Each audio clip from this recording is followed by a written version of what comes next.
Namaste students, myself GVN Mr. Kelnagar, Assistant Professor from Faculty of Agriculture and Veterinary Science and Methodology, Jyoti Vidyapeeth, Women's University, Jaipur. I welcome to all of you in my digital class.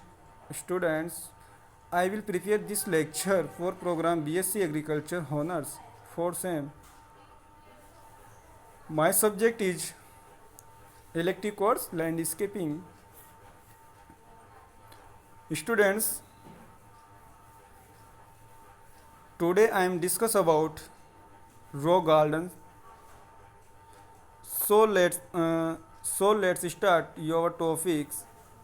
Rock garden. Define of rock gardens. Rock garden. These arranged by soils and rocks. These conditions ऐसी conditions में जो different type के plants को grow करना, जिसमें ऐसी condition के अंदर कुछ क्रिएटिव फैशन तैयार होती है।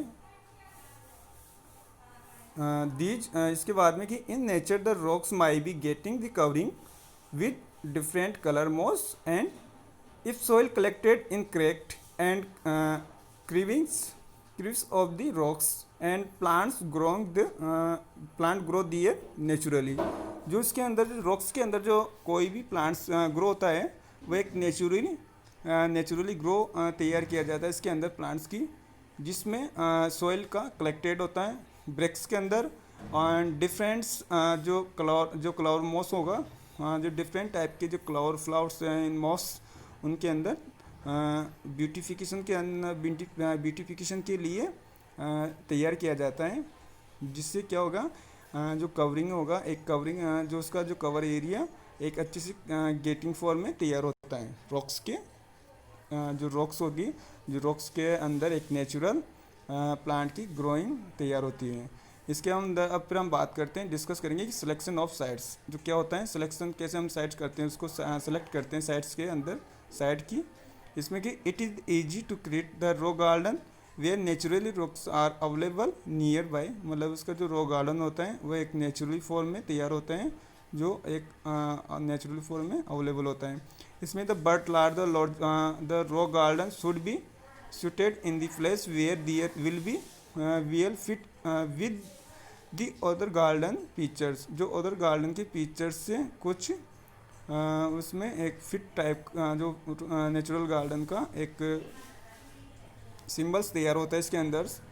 जिसमें क्या होगा, जो वो होता है कि जो रॉक गार्डन होगा वो एक लार्ज रॉक गार्डन के फॉर्म में तैयार किया जाता है, जहाँ पर ये गार्डन की फीचर्स तैयार होती हैं। इसमें apart from the corners and middle part of informal garden and under the large tree are the better place for the create rock garden. जो रॉक गार्डन की एक जो क्रिएट तैयार करने के लिए, मतलब क्रिएट करने के लिए इसमें बेटर प्लांट के लिए हम लार्ज ट्री को एंड द इनफॉर्मल गार्डन तैयार करने के लिए मिडल पार्ट में उनको इनफॉर्मल गार्डन को उसके अंदर रखा जाता है। इसके बाद में the characteristics of the rocks, जो रॉक्स होगा किस टाइप की रॉक्स होनी ज़रूरी होती है इसमें, कि इसमें the rocks should be local origin. इसमें लोकल ओरिजिन की रॉक्स होना ज़रूरी होता है, जिसके अंदर पोरस भी होना चाहिए एंड वेदर लुक दिखना चाहिए। इसमें the stones having the diameter, जिसकी जो स्टोन्स होंगे उसका ओनली डायमीटर कितना होना चाहिए, 60 सेंटीमीटर या इससे ज़्यादा भी रख सकते हैं सेलेक्टेड रॉक्स के लिए। And as well as the rocks plant growing in rocks itself, जो रॉक्स पर प्लांट को हम ग्रो कर सकते हैं अच्छी तरीके से। एज वेल एज इसकी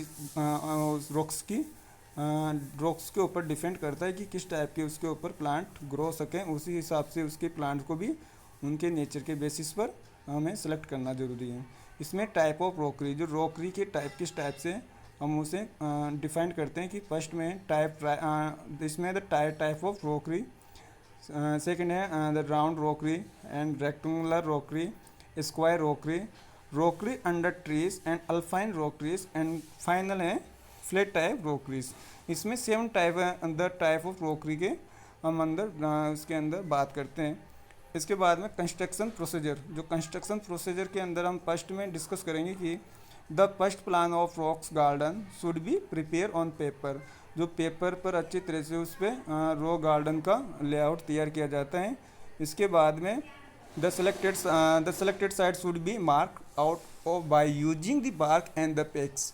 फिर उसके ऊपर क्या करेंगे, जो लेआउट होगा जब उसके ऊपर मार्क तैयार करते हैं, किसके लिए, बार्क्स और पेक्स को यूज करने के लिए। बस उसके ऊपर पेक्स किस टाइप से होना चाहिए, बार्क होना चाहिए, उस टाइप से उस पर मार्क तैयार करते हैं। इसके बाद है कि the best discuss the field with the sufficient quantity of broken bricks and small stones and sand for proper drainage. इसमें क्या होता है, जो ब्रोकन ब्रिक्स होगा स्मॉल सफिशेंट क्वांटिटी में, और जो स्मॉल स्टोन्स एंड जो सैंड होता है, ये एक बेनिफिट होता है ड्रेनेज को, प्रॉपर ड्रेनेज के लिए, जिससे रॉक के ऊपर फिल किया जाता है। इसके बाद में form the mount of required height by filling the sufficient quantity of soils, and उसके बाद में कि जो सफिशिएंट क्वांटिटी से अच्छी तरीके से उसमें सॉइल से फिल किया जाता है। फिर उसके बाद में कि the mound should be allowed the settle for some time the form and the beating. इसके बाद में बीटिंग के द्वारा उसको अच्छी फॉर्म तैयार किया जाता है। And the final and battle भी इसमें the settles and the beating by allowed the form and mount मतलब जो माउंट होगा, माउंट को तैयार करने के लिए उसमें सेटल्स के थ्रू और जो हीटिंग के थ्रू उसको अच्छे से तैयार किया जाता है। इसके बाद create the steps and the place the stone on the mount, जो माउंट पर जो स्टोन्स होंगे वो अच्छे स्टेप बाई स्टेप के हिसाब से उसको क्रिएट किया जाता है तैयार करने के लिए। And the stone should be place in the slightly and slanting positions gently lining the backward and so that rain water and during the watering it flow toward the plant root। जिससे क्या होगा, जो rocks पे step by step जब mount तैयार किया जाता है, तो उसमें जो रेन वाटर का और जो इरिगेशन जब हम उसके अंदर देते हैं, तो इरिगेट रिक्वायरमेंट के हिसाब से जब उसके अंदर देंगे, तो इससे क्या होगा, तो फ्लो जो वाटर फ्लो होके और प्लांट की रूट जोन में उसके अंदर एंट्री कर जाएगा। इसके बाद में sufficient number of the pockets is created between the stones for growing plants, and जिसमें कि जो सफिशिएंट नंबर में जो पॉकेट होंगे उसमें एक अच्छे से स्टोन्स के बीच में प्लांट को ग्रो कर सकेंगे। इसके बाद ही the wide the placing rock side by side and this should be placed as close at the possible, otherwise soil will be washed away and gaps between the two stones should be covered with concrete and the concrete should be restricted to minimum। इसमें बताया कि जो इसके बाद में कि जो rock garden होगा, rock garden side by side में उसके अंदर क्या करेंगे कि एक क्लोज टाइप से उसमें सॉइल फिलिंग की जाती है, जिससे क्या होगा, जो सॉइल से वाटर होगा वो वाश अवे हो जाएगा, मतलब धीरे धीरे वाश होकर नीचे आ जाएगा। फिर इसके बाद में जो गैप रखा जाता है, जब दो स्टोन्स के बीच में जब गैप होगा वह अच्छे से कवर होता है कंक्रीट से। इसके बाद में at the garden soil up to a dip of 60 centimeter, जो उसकी डिप्थ होती है सॉइल की वह लगभग 60 सेंटीमीटर के आसपास होनी ज़रूरी है।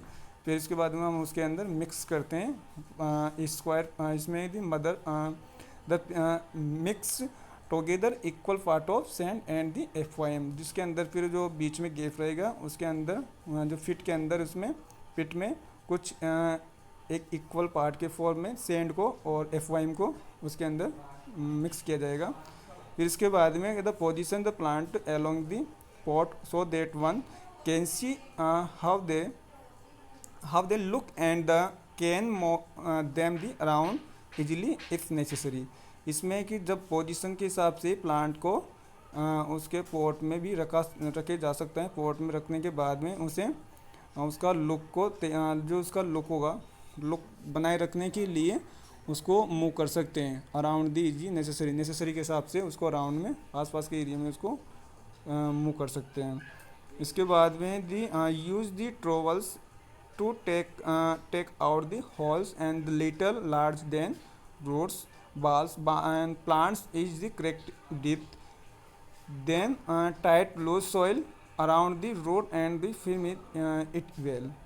इसके अंदर जो ट्रोवल्स के द्वारा यूज किया जाता है, जो हम उसके अंदर ट्रोल्स यूज करते हैं, तो इससे क्या होगा, होल होल किया जाता है, एक एक पर्टिकुलर इंडिविजुअल होल तैयार करके उसमें लिटिल आर्च के रूप में उसमें द रूट बॉल को और जो प्लांट होंगे प्लांट को अच्छे से उसके अंदर डिप कर देंगे, मतलब अच्छे से उसके अंदर प्लांटेड कर देंगे। उसके बाद में जो आसपास की जो टाइट सोइल होती है उसको टाइट करके उसके आसपास में रूट को दबा देंगे। इसके बाद में the finishing of the rockery by the covering surface by the small pebbles, जो पेबल्स के द्वारा स्मॉल पेबल्स से अच्छे से सरफेस को कवरिंग कर देंगे। इसके बाद which the increase the beauty and the prevent the soil erosion, जिससे क्या होगा, हम उसके अंदर पहले तो प्रिवेंट कर देंगे सॉइल, इससे क्या होगा, इससे एक ही बेनिफिट है कि जो सॉइल की जो इरोजन होता है ये उसको अच्छे से प्रिवेंट कर देगा, रोक देता है, और उसमें जो ब्यूटिफिकेशन को भी अच्छे से इंक्रीज कर देता है इसमें। इसके बाद मेंटेनेंस की बात करते हैं, क्या क्या मेंटेनेंस होना चाहिए। इसके फर्स्ट में स्टेप आएगा वीडिंग। वीड ज़रूरी होता है कि अगर कभी भी अगर कोई गार्डन तैयार करते हैं तो उसमें टाइम टू टाइम वीडिंग करना ज़रूरी होता है। इसमें the periodical weeding it is the necessary to remove the weeds, जो रिमूव मतलब वीड्स को रिमूव करने के लिए एक टाइम पीरियड होना चाहिए कि किस टाइप से कितने कितने दिन के बीच में वीड निकालना ज़रूरी होता है। इसमें the which are the competing with plants, जिससे क्या हुआ, प्लांट का कंपीटिंग को भी हम अच्छे से उसके अंदर कम कर सकते हैं। इसमें है the in addition to this all dried and dead leaves should be remove from the branches of the plants, जो प्लांट्स की जो ब्रांचेज होती है उनको भी रिमूव कर सकते हैं टाइम टू टाइम। जो लिप्स होती है, जो ड्राई लिप्स होती हैं उनको भी, या फिर डैमेज लिप्स जितनी भी होती हैं उन सबको रिमूव करना। इसके बाद में है द स्टेकिंग करना। प्लांट्स के अंदर स्टेकिंग किस टाइप से करेंगे कि staking is a necessary for the newly planted tall plant to prevent the physical damage and to obtain the stand growth, जो अच्छी से स्टैंड ग्रोथ के लिए, एक अच्छी स्टैंड ग्रोथ के लिए उसमें फिजिकल डैमेजेज जो, और इसके बाद में जो न्यू प्लांटेड की जो टाल प्लांट की जो न्यू प्लांट्स जो नई नई लिप्स तैयार होती हैं प्लांट्स की, टाल प्लांट्स की, उनको भी अच्छे से आकार देने के लिए उसके लिए स्टिकिंग की ज़रूरी होती है, जिससे क्या होगा, उसके जो फिजिकल डैमेजेस को भी हम अच्छे से ऑब्टेन कर सकते हैं, मतलब बचा सकते हैं, प्रिवेंट भी कर सकें उसको। इसमें वाटरिंग करना। वाटरिंग मतलब इसमें regular watering is a necessary to keep the plant health and the attractive. Watering should be done at least 1 in 3 days, जो उसमें बताया कि जो जब रेगुलर वाटरिंग जब प्लांट के लिए ज़रूरी होता है तो उसमें 3 days के बीच में एक बार 3 दिन में एक बार उसके अंदर वाटर करना ज़रूरी होता है।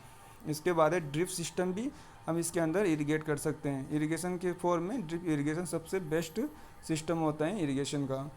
इसके बाद इसे हम एडॉप्ट कर सकते हैं। और इसमें the replacement of the soil, जब टाइम पे सोइल को भी रिप्लेसमेंट करना ज़रूरी होता है इसके अंदर।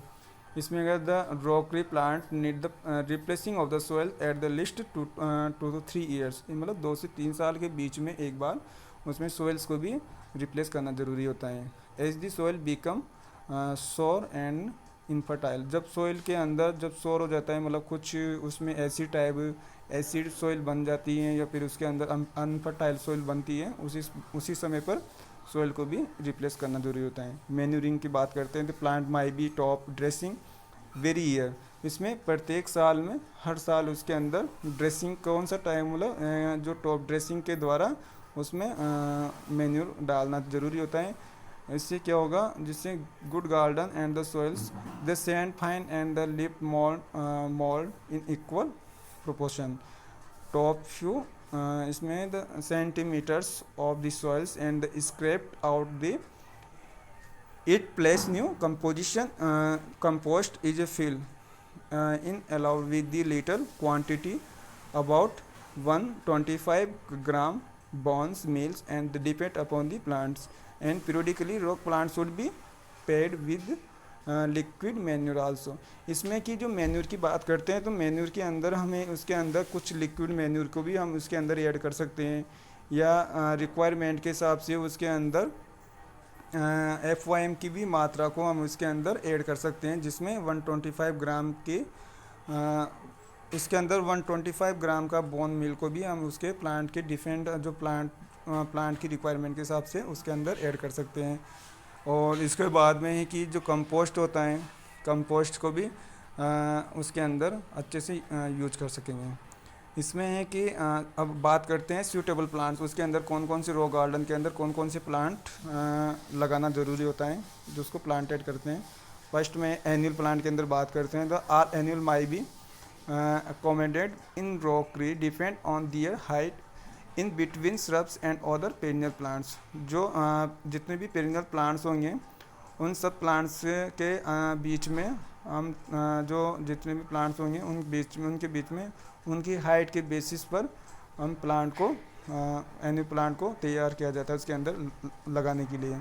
तो हम बात करते हैं तो कौन कौन से प्लांट ज़रूरी होते हैं। फर्स्ट में है एस्क्लेरोप्स एंड इसमें है कैलेंड्रिया, इसके बाद हैं क्लोडेंड्रॉन एंड क्रोसेंड्रा, इसके बाद है कैप्सिया, इसके बाद है यूपोर्बिया, जीनिया, फ्लॉक्स एंड वर्बेना।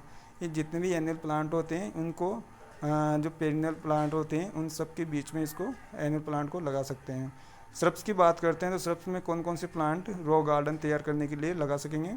ड्यूरेंटा, जूनिफेरस, लेंटना, जो लेंटना का जो मेन नाम है पूरा लेंटना, सिलोनिया एंड रोजेलिया, जूनिता एंड थुजा ओरेंटलिस। जो श्रब्स की सबसे बेसिक सबसे अच्छा जो ब्यूटिफिकेशन के लिए थुजा ओरेंटलिस को भी सबसे ज़्यादा यूज कर सकते हैं।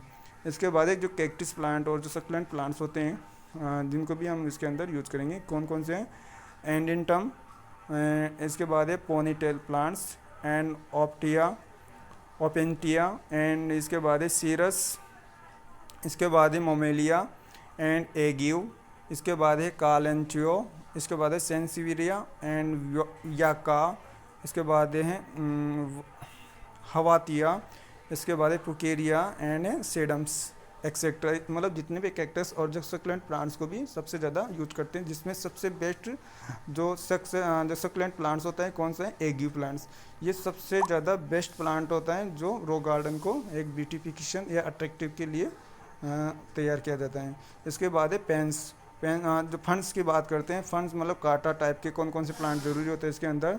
इसमें है नेप्रोलेपिसिस एंड पोलोपोडिस, पोलीपोडियम्स एंड एंथियम्स। जो एडियंथम होता है ये भी सबसे बेस्ट प्लांट होता है फंड के लिए तैयार। इसके बाद में हम बात करते हैं सेड प्लांट्स। जो सेड प्लांट्स होते हैं, जो सेड लवलिंग प्लांट होते हैं, जिनको फोटोसिंथेसिस की बहुत ही कम मात्रा कम रिक्वायरमेंट की ज़रूरत होती है, जिनको बड़े बड़े प्लांट्स होते हैं उनके नीचे उनको तैयार किया जाता है, उनको लगा सकते हैं।